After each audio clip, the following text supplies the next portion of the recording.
ಎಲ್ರಿಗೂ ನಮಸ್ಕಾರ. Welcome to Shri Krishna vlog in Kannada. ಇವತ್ತಿನ ವ್ಲಾಗಲ್ಲಿ ಲಾಂಡ್ರಿ ಡೇ ವ್ಲಾಗ್ ಆಗಿರುತ್ತೆ. ಯಾಕಪ್ಪ ಲಾಂಡ್ರಿ ಡೇ ವ್ಲಾಗ್ ಆಗಿರುತ್ತೆ ಅಂತ ಹೇಳಿದೆ ಅಂದರೆ, ರೆಗ್ಯುಲರಾಗಿ ಯೂಸ್ ಮಾಡುವಂಥ ಬಟ್ಟೆಗಳನ್ನ ಯಾವಾಗಲೂ ಡೈಲಿ ವಾಶ್ ಮಾಡ್ತಾನೆ ಇರ್ತೀವಿ. ಸೊ ಆದರೆ ಬೆಡ್ಶೀಟ್ ಆಗಿರ್ಬೋದು, ಸೋಫಾ ಬಟ್ಟೆಗಳಾಗಿರ್ಬೋದು, ಹಾಗೆ ಡೈನಿಂಗ್ ಕವರ್ ಆಗಿರ್ಬೋದು, ಸೊ ಇದನ್ನೆಲ್ಲ ವೀಕ್ಲಿ ಒನ್ ಟೈಮ್ ತಾನೇ ವಾಶ್ ಮಾಡೋಕ್ಕಾಗೋದು. ಸೊ ಅದಕ್ಕಾಗಿ ಲಾಂಡ್ರಿ ಡೇ ಅಂತ ಹೇಳಿ, ಚಿಕ್ಕ ಮಕ್ಕಳಿರೋ ಅಂಥ ಮನೇಲಿ ವಾರಕ್ಕೆ ಒಂದು ಸಲ ಸೋಫಾ ಬಟ್ಟೆನ ತೊಳಿತಾನೆ ಇರಬೇಕಾಗುತ್ತೆ. ನಮ್ಮ ಮನೇಲಿ ರಿತ್ವಿಕ್ ಜಾಸ್ತಿ ಸೋಫಾ ಮೇಲೆಲ್ಲ ಹತ್ತಿ ಕುಣಿಯೋದು ಹಾಗೆ ನಡೆದಾಡೋದೆಲ್ಲ ಮಾಡ್ತಾ ಇರ್ತಾನೆ. ಸ್ವಲ್ಪ ಅವಾಗವಾಗ ಆಟ ಆಡ್ತಾ ಇರ್ತಾನೆ ಆ ಸೋಫಾ ಮೇಲಿಂದ ಈ ಸೋಫಾಗೆ. ಹಾಗಾಗಿ ವಾರಕ್ಕೆ ಒಂದು ಸಲ ಬಟ್ಟೆನ ವಾಶ್ ಮಾಡೋಕ್ಕೆ ಹಾಕ್ತೀನಿ. ಅದ್ರ ಜೊತೆಗೆ ಡೈನಿಂಗ್ ಟೇಬಲ್ ಮ್ಯಾಟ್ ಎಲ್ಲನೂ ವಾಶ್ ಮಾಡೋಕ್ಕಾಗ್ತಾ ಇದ್ದೆ. ಹಾಗೆ ನಾನು ಮಿನಿ ವ್ಲಾಗ್ ಹಾಕಿದ್ದಾಗ ಲ್ಯಾಂಡ್ರಿ ಬ್ಯಾಗ್ನ ಎಲ್ಲಿ ತೊಗೊಂಡಿದ್ರಿ ಅಂತ ಕಮೆಂಟಲ್ಲಿ ಕೇಳಿದರು. ಸೊ ನಾನು ಇದನ್ನು ಫ್ಲಿಪ್ಕಾರ್ಟಲ್ಲಿ ತೊಗೊಂಡಿದ್ದೆ. ಹಾಗೆ ನನಗೆ ಇನ್ನೊಂದು ಕಮೆಂಟಲ್ಲಿ ಸೋಫಾ ಬಟ್ಟೆನ ಎಲ್ಲಿ ತೊಗೊಂಡ್ರಿ ಅಂತ ಕೇಳಿದರು. ನಾನು ಹಾಸನಲ್ಲಿ ತೊಗೊಂಡಿದ್ದು. 5 ವರ್ಷ ಆಯಿತು. 5 ವರ್ಷದಿಂದ ಯೂಸ್ ಮಾಡ್ತಾ ಇದ್ದೀನಿ. ತುಂಬ ಚೆನ್ನಾಗಿದೆ ಕ್ಲಾತು.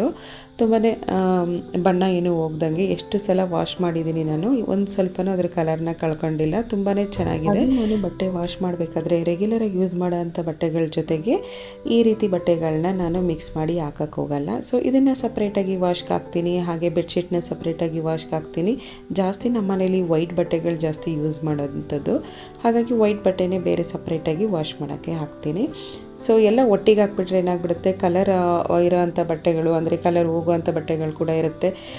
ಯಾವುದಾದ್ರೂ ಒಂದು ಬಣ್ಣ ಹೋಗೋಂಥ ಬಟ್ಟೆ ಸೇರ್ಕೊಂಡ್ರೆ ಸಾಕು, ಎಲ್ಲ ಬಟ್ಟೆಗಳು ಕೂಡ ಹಂಗೆ ಹಾಳಾಗೋಗ್ಬಿಡುತ್ತೆ. ಸೊ ಹಾಗಾಗಿ ವಾಶ್ಗೆ ಹಾಕ್ಬೇಕಾದ್ರೇ ಸಪ್ರೇಟ್ ಡಿವೈಡ್ ಮಾಡಿ ಬಕೆಟಲ್ಲಿ ಹಾಕಿಟ್ಟಿರ್ತೀನಿ. ಮಕ್ಳಿಗೆ ಹೇಳಿದ್ರೇನೋ ಅಷ್ಟೇ ಈಸಿಯಾಗಿ ಮಿಷಿನ್ ವಾಶ್ಗೆ ಹಾಕಿ ಅಂತ ಅಂದ್ರೂ ಡಿವೈಡ್ ಮಾಡಿಕೊಟ್ರೆ ಅವ್ರು ನೀಟಾಗಿ ಹಾಕಿರ್ತಾರೆ.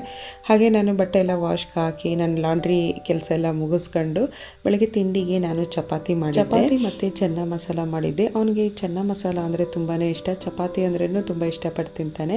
ಸೊ ಅದಕ್ಕೆ ಅವನಿಗೆ ಏನು ತಿಂಡಿ ಮಾಡಿದ್ರಿ ಅಂತ ಕೇಳಿದಾಗ ಅವನಿಗೆ ಹೇಳೇ ಇರಲಿಲ್ಲ ನಾನು ಈ ತಿಂಡಿ ಮಾಡಿದ್ದೀನಿ ಅಂತ.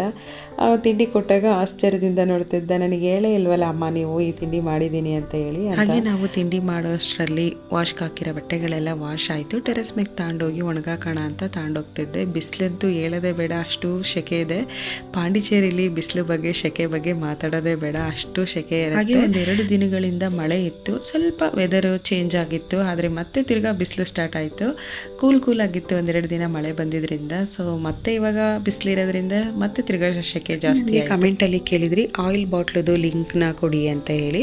ಸೊ ಕೆಲವೊಂದು ಬಾಟ್ಲನ್ನ ನಾನು ಲೋಕಲ್ ಶಾಪಲ್ಲೂ ತೊಗೊಂಡಿದ್ದೀನಿ, ಕೆಲವೊಂದು ಆನ್ಲೈನಲ್ಲಿ ಕೂಡ ತೊಗೊಂಡಿದ್ದೀನಿ. ಲಿಂಕ್ ಸಿಕ್ಕಿದ್ರೆ ಖಂಡಿತವಾಗ್ಲೂ ನಾನು ಲಿಂಕ್ನ ಶೇರ್ ಮಾಡ್ತೀನಿ. ನಿಮಗೆ ಡೈಲಿ ವ್ಲಾಗ್ನ ಹಾಕಿ ಅಂತ ಕೇಳಿದ್ದೀರಾ. ನನ್ನ ಚಾನಲ್ನಲ್ಲಿ ತುಂಬ ಡೈಲಿ ವ್ಲಾಗ್ನ ಹಾಕಿದ್ದೀನಿ. ಸೊ ಹಳೆ ವಿಡಿಯೋಗಳನ್ನೆಲ್ಲ ಚೆಕ್ ಮಾಡಿದರೆ ನಿಮಗೆ ಡೈಲಿ ವ್ಲಾಗು ಸಿಗುತ್ತೆ. ಹಾಗೆ ಬಟ್ಟೆ ಎಲ್ಲ ಒಣಗಾಕಿ ಕೆಳಗಡೆ ಬಂದ ತಕ್ಷಣವೇ ಬಾಯಿ ಒಣಗಕ್ಕೆ ಸ್ಟಾರ್ಟ್ ಆಯಿತು. ಸೊ ಒಂದು ಲೋಟ ಆರಾಮಾಗಿ ಕುತ್ಕೊಂಡು ನೀರು ಕುಡಿದು ಕೆಲವೊಂದು ಬಟ್ಟೆಗಳಿತ್ತು ಅದನ್ನೆಲ್ಲ ಮಡಚಿ ಎತ್ತಿಡ್ತಿದ್ದೆ. ಸೊ ಇಲ್ಲಿಗೆ ನನ್ನ ವ್ಲಾಗು ಕಂಪ್ಲೀಟ್ ಆಯಿತು. ನಿಮಗೆ ಈ ವ್ಲಾಗ್ ಸ್ವಲ್ಪನಾದರೂ ಇಷ್ಟ ಇದ್ದರೆ ನನ್ನ ಚಾನಲ್ನ ಸಬ್ಸ್ಕ್ರೈಬ್ ಮಾಡ್ಕೊಳ್ಳಿ. ಹಾಗೆ ಪಕ್ಕದಲ್ಲಿರುವ ಬೆಲ್ ಐಕನ್ನ ಕ್ಲಿಕ್ ಮಾಡಿದರೆ ನಾನು ಹಾಕೋ ಎಲ್ಲ ವಿಡಿಯೋಗಳ ನೋಟಿಫಿಕೇಶನ್ ನಿಮಗೆ ಬರುತ್ತೆ.